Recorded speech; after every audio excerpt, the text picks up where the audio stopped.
Getting a drive in a Formula One car is one of the most exclusive spots in auto racing and professional sports worldwide. The latest entry in a Formula One World Championship event was Brendan Hartley, who raced for Toro Rosso in the US GP for the first time this year. He was the 851st person to enter a competitive event since the first World Championship race in 1950. Of those 851 drivers, fewer than 350 ever entered into more than 10 Grand Prix, and in the last 20 years, only 206 people have raced at all. Clearly, finding a seat at the pinnacle of open-wheeled motorsport and staying there is one of the most difficult feats in the sporting world. This is even more apparent when you think of the current year, with 10 teams fielding only 20 cars, and a majority of those cars already having contracted drivers for next year. So there are only a handful of open seats for young drivers to step into each year. So that begs the question, how do you get a drive in Formula One? Well, if you're listening to this podcast, chances are that it's too late for you. One of these coveted few seats will take a childhood of preparation, a significant sum of money, and a lot of luck, or at least being in the right place at the right time. Today on the show, we talk about what it takes to get an F1 drive. From obtaining your super license to different series you should race in, allow this to be your comprehensive guide. This is Garagista Radio. Thanks for tuning in.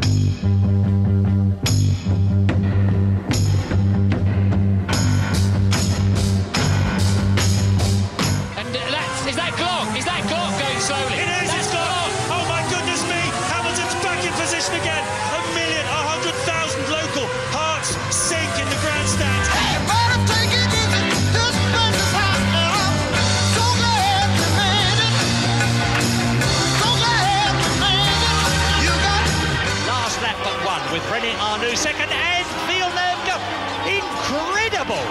Villeneuve stood on everything, locked up his tyres, got the line, and he's back into second position on the last lap but one, and the French crowd aren't very happy. And I'm so glad we made it. So glad we made it. You got it. Give me some of it. Give me some of it. Give me some of it.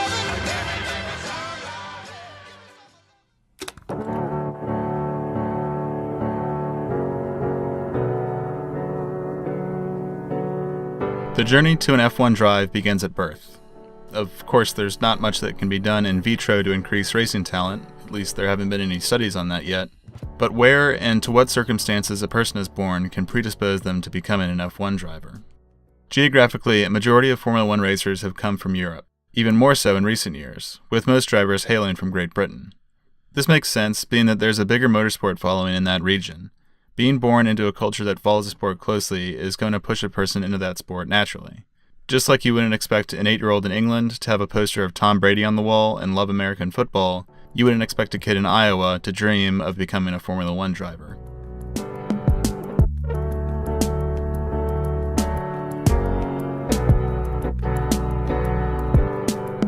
The family that a kid is born to will also be a big influence on his racing success.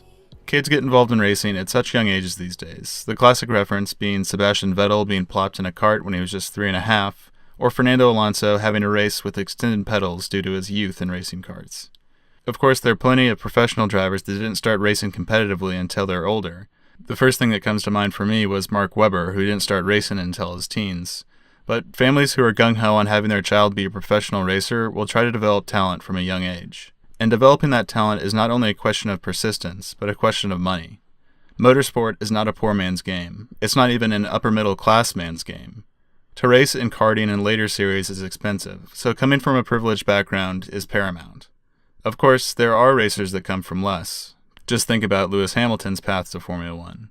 But those stories are few and far between. We'll talk about the money it takes to get a drive a bit later. Finally, being born a man is, at this point, pretty much a requirement to race in Formula One. There have only been 5 women to enter a Formula One event, the latest in 1992, and only 2 of those women ever started a race. Not to get bogged down in the gender argument, but I wouldn't say it's impossible that we ever see a woman in a Formula One seat. Societal norms certainly don't push women into racing, although those winds are changing with an effort by the FAA to get more women involved with motorsport, so we'll have to see. But your best bet is to be a man. And a short, lightweight man at that. Also, and this is more of a personal one, but it is critical to have a good racing car driver name. If you have a name like Mike Smith, you might as well give up. You'll need to have something international and exotic. Something multisyllabic that rolls off the tongue. Just think, Kimi Räikkönen, René Arnoux, Riccardo Patrese, Heinz-Harald Frentzen. This is probably the key ingredient to being a good Formula One driver. So if you can check all those boxes when a child is born, rich family, male, born in Europe, bonus points if you're an ex-F1 driver's child, and a good racing car driver name, you are well on your way to a Formula One drive. But there are a number of steps to take before you send your CV into an F1 team. Let's talk about the racing series young drivers need to get involved in on the way to Formula One. Can you be kind? Wipe all the dirt from my eyes. I need an answer. I need an answer. Almost every modern F1 driver has started their racing career in a kart before moving to an open-wheeled car. Karting championships are available to race in from a very young age, and parents will put their kids in a kart to develop their racecraft before spending money on a full-blown race car with gears. There's some footage that comes to mind of a 3.5-year-old Sebastian Vettel driving around in a little mini-kart. Of course, he wouldn't start racing competitively until later, but it's not uncommon to hear about drivers beginning their racing career at 5, 6, or 7 years old. There are a plethora of karting series around the world, and one for every skill and age. Most racers will start in a local series, graduating to national and then regional competitions. There are also global series that some drivers will skip in order to head straight into open-wheeled racers, but it's not uncommon to see kids compete in global events before moving up. Karting is sometimes the farthest racers will go, opting to race in the top-tier karting series instead of moving to open-wheelers. A driver can spend a number of years in karts, but by the time they enter their teenage years, most will move on to the first natural step from a graduating karter, like Formula Renault 1.4 or 2.0, or a Formula 4 series. These are, again, usually limited to a specific region or country, and as we discussed in our last big story, are spec series, meaning that the cars are all equal to let the driver's skill shine through. Look at a picture of a Formula Renault 2.0 car, and you'll see that these things are tiny. That's one thing about race cars that always surprises me. Of course, F1 cars are like limousines in terms of length, but sport cars and other series are these tiny little machines that look so outsized on the television. Sidebar aside, these introductory open-wheeled series give drivers a taste of a bit more power, a bit more weight, and a little bit of downforce. This is their opportunity to prove what they can do in a real racing machine. Drivers will be looking to get as much experience as possible, and might race in a few different series in 1 year. It's also at this point that top-tier talent scouts will start scrutinizing young drivers, if they haven't already been picked up in the karting ranks. If a kid gets picked up by a young driver program at this point, that can be a godsend, as the program might further fund racing development for the driver. With some open-wheeled racing under their belt, drivers will be looking to move out of this tier of motorsport and up to a Formula 3 or Pure Series championship. Most guys don't spend a lot of time in these lower series, and getting to a Formula 3 championship or GP3 is crucial to prove talent in more powerful cars among stiffer competition. Of course, in 2019, the GP3 series will merge with the FIA Formula 3 Championship to form the Formula 3 World Championship. This will be the closest stepping stone to Formula 2, and the consolidation of these higher series has been met with some opposition from the media and fans. Previously, there was Formula Renault 3.5, which ran beside GP2, but the FIA changed how the superlicense points were awarded, allocating more points to FIA-sanctioned series. We'll get into superlicense stuff a bit later on, but critics have noted that this narrowing of competition might crowd out some racers. I guess we'll see. Anyways, drivers that can prove their worth in this tier of racing will be looking to move into Formula 2, or they might jump straight into Formula 1, much like Max Verstappen did from a Formula 3 car. There are also other routes to take in racing outside of the FIA-sanctioned open-wheelers. This was proved most recently, of course, by Brendan Hartley, who began his career racing open-wheeled cars and was actually a member of the Red Bull Junior program alongside Daniel Ricciardo, but lackluster years in Formula Renault 3.5 had him dropped from the Red Bull program. That led him into endurance racing. Brendan Hartley's story is a rare case nowadays, but it's really cool to see a driver from another series jump into F1. Hartley had a lot of success with the Porsche LMP1 program, winning the World Endurance Championship twice and the 24 Hours of Le Mans this year. It's also good to see him in the Toro Rosso seat full-time for next year. Most of the time when we see a cross-series driver, they only stick around for a race or two. There's also the Super Formula series in Japan to consider. Pierre Gasly was driving for the title in that series this year and has moved into F1. Although I can't remember the last time it happened, IndyCar has also been considered a jumping-off point for drivers. There are plenty of different paths into F1, and every driver has taken a different one. Now, there is something I've been neglecting to mention about all these series, and it plays a really big role in any racer's career.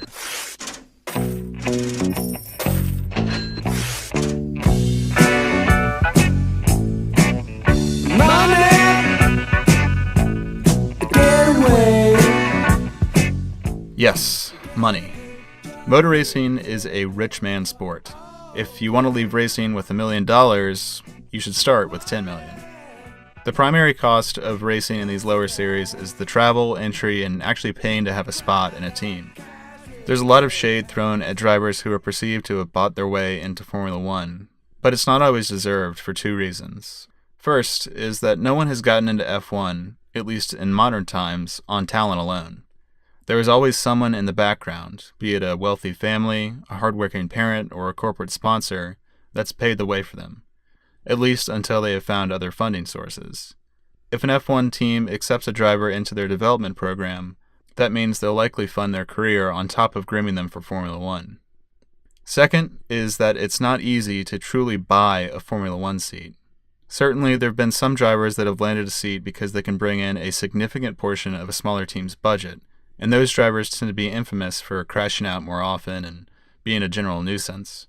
But there are regulations in place that make it near impossible for an individual to march up to a team and offer to pay, say, $100 million to race for them. Though the primary gripe that people have with pay drivers is that they crowd out other talents who don't really have the money to play with. In a 2015 article for the business magazine Raconteur, Toto Wolff estimated the cost to get into Formula One for a very talented driver.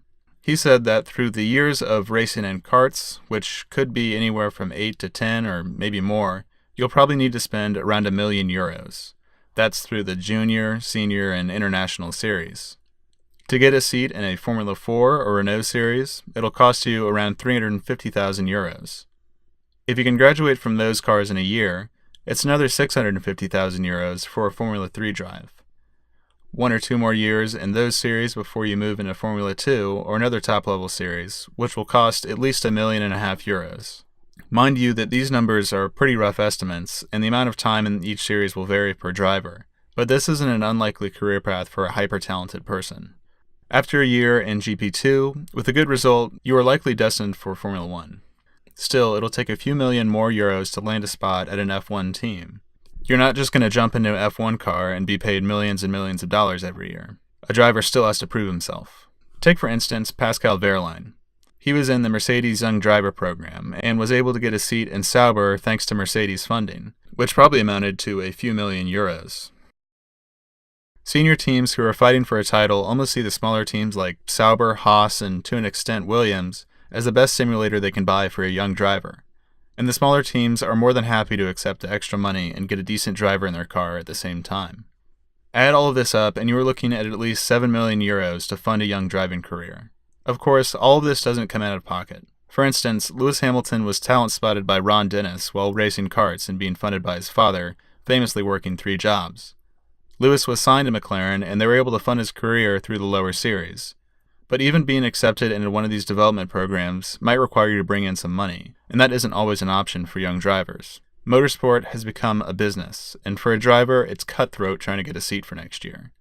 Even in the lower series and sports car racing around the world, there's so much uncertainty year to year as to if you'll have a drive and if it'll be for a good team. It must be really difficult for drivers to really focus on the racing.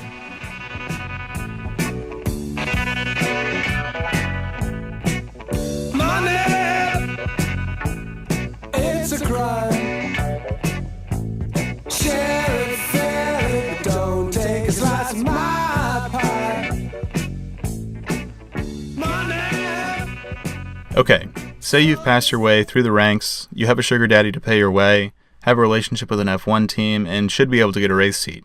Also, don't forget, you already have that really good racing car driver name. The only thing left is to obtain an FIA super license. You may have heard this being talked about with young drivers, so let's do a quick rundown on just exactly what's required to be eligible to drive in the FIA Formula One World Championship.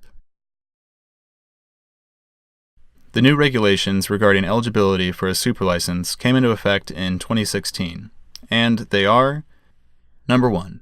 the driver must be a holder of an FIA International Grade A license. This basically means anyone applying for a super license needs to be a professional racing driver, and most, if not all, will already have this if they're racing in the series below Formula 1. Number 2. Driver must hold a current road driving license. Gotta make sure your racing drivers can parallel park and read road signs.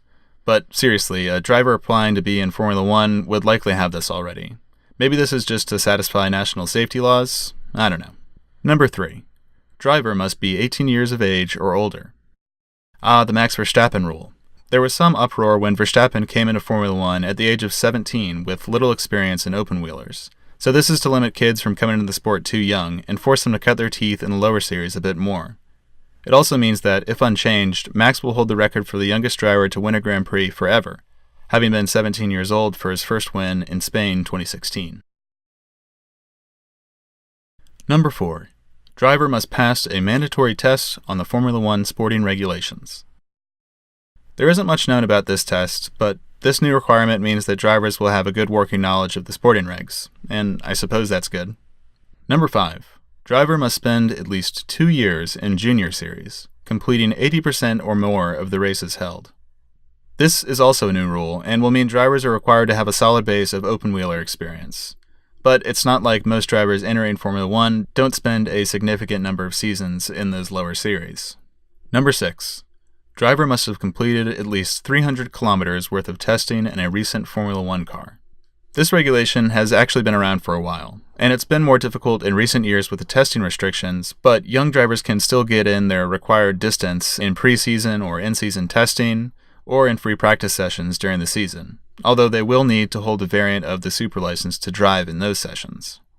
In case you're wondering, 300 kilometers amounts to about 65 laps of the Barcelona GP circuit, and that will need to be completed in 2 days' time. Number 7. The driver must obtain 40 points in the super license point system. Yes, this is the big one, and probably the most difficult to check off the list. There are around 30 racing series that award points towards a super license, based on where the driver finished in that championship. They range from Formula 2 and Pure Series to F1 like WEC and IndyCar, all the way down to senior and junior karting categories. The points are only valid for 3 years, and the more prestigious or competitive the series, the more points are awarded. For instance, placing first in Formula 2 championship gives 40 points, but if you were to win the DTM championship, you only get 15 points. This allocation of super license points has been a sticking point in recent years, as the FIA has reshuffled the rankings and what some see as giving more clout to the series they organize. The most notable having been changing the points allocation for what was Formula Renault 3.5 from being on par with GP2 to a fraction of what it was, leading to Renault pulling their funding for the series and making it likely to die off in the coming years. What the super license series have done is make moving up through the series paramount to get the required points. A driver will have to race in more competitive series and have stronger finishes to be eligible to drive in F1. So, once you tick all the boxes, a driver is eligible to apply for a super license. Now, I think the FIA does have a final say on whether or not a driver gets one, just as a final safeguard. But at this point, you just have to pay the €10,000 fee, and you're free to drive in F1.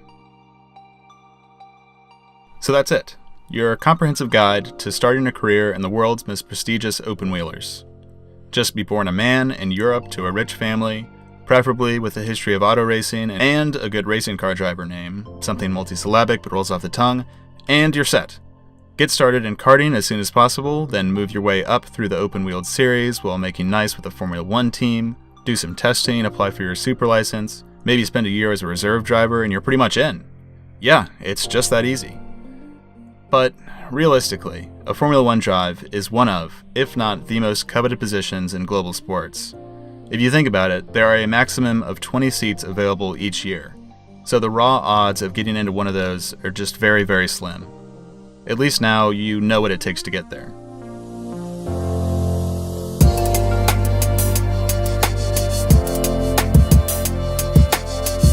Hey, thanks for listening to this episode of Garagista Radio. Now that the racing season is drawing to an end, we'll have a lot more time to make stories like this on F1 and other motorsport. We have some really great shows planned that I'm really excited to get to work on. So if you want to get all of those in your feed, please subscribe to us wherever you find your podcasts. If you have the time, we also appreciate ratings and reviews so we know what we're doing right and where to improve. And one last thing, we're posting some interesting and cool graphics relating to future episodes on our Twitter and Instagram, at Garagista Radio. That's Garagista Radio.